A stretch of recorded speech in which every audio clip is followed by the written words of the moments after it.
what do you miss most about, I guess, being a civil servant? Well, because you hold a position of influence, do things which are good for the country. Now you are an observer. I'm a chairman of the Association of Former Kenya Ambassadors and Senior Diplomats. We are prepared, and we have, our constitution states that we should avail ourselves of use our experience and expertise to the Ministry of Foreign Affairs, particularly the government and people of Kenya, and advise them on matters which we believe we are competent with. So, unfortunately, we see things which are not doing the way things are being.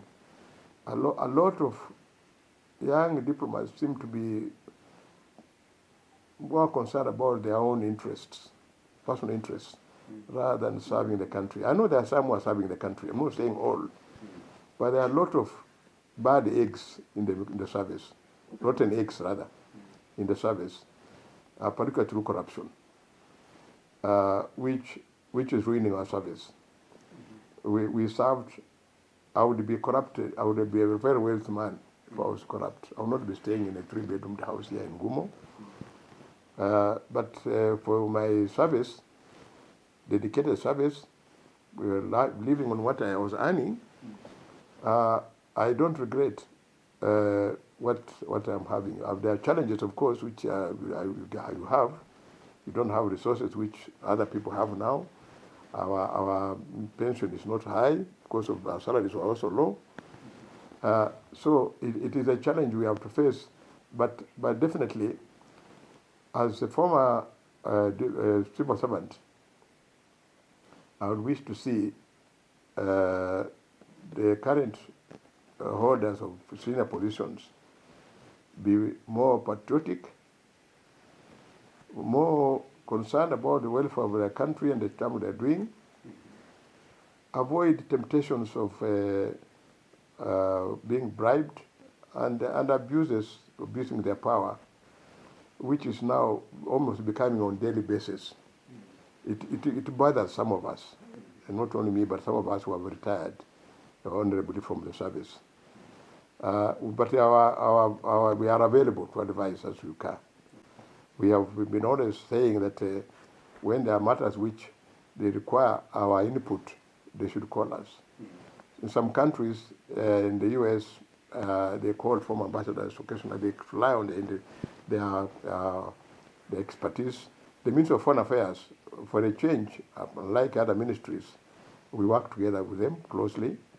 They have the Foreign Service Academy, where former ambassadors are invited to be facilitators for courses or inductions of newly appointed diplomats and newly appointed ambassadors.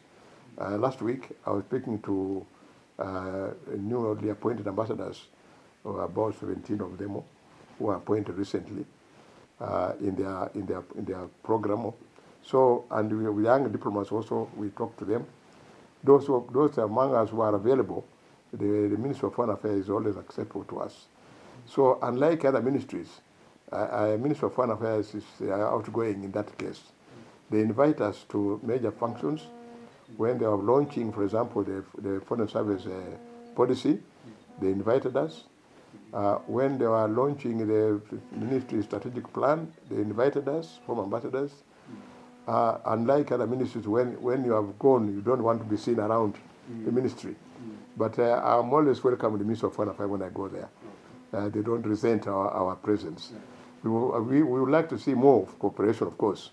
We would like to see how we can be as think tanks in what I would call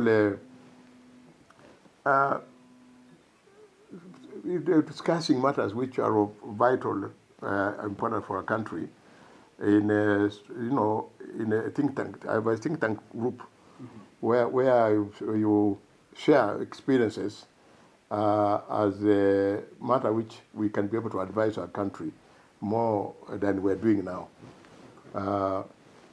we would definitely want to be more involved. We don't want to appear just because we are former employees of the government. We are not concerned about what is happening in the government. We want to give our advice as much. Some think tank group will be able to help us. You know, in the US, for example, in the UK, they have a way of they're using former ambassadors also, which I don't want to go into details now, but in other countries. But the Foreign Service Academy is utilizing our experiences and foreign services. Of course, most of us have challenges from ambassadors. As I said earlier, our pension is low, but we are still trying to address that issue also in our own way, but we have not been succeeded because they also retired when the salaries were low. Their pension is also low, but just after that, their pension is high. It's not just consigned to us, but even other civil servants also in the same category. And as you know, even members of parliament, what they used to get now and those who are getting now is different. So it is a challenge which the retirees are going through, and definitely can't say it is been addressed appropriately, but I hope that it will be addressed in due course. So that's what I can say about a former civil servant. I know that there are many challenges, and like our times, we had more honest people than perhaps they are dealing with, because when you are a head of mission, head of a ministry, you rely also on your officers to support you. But if your officers are also corrupt, then they make your work also very difficult. So the corruption is not just confined to the top, but even to the lower grades, isn't it? Yeah. And it makes it difficult, very, very difficult, yes. And abuse of their positions, unfortunately, which is unfortunate, yeah.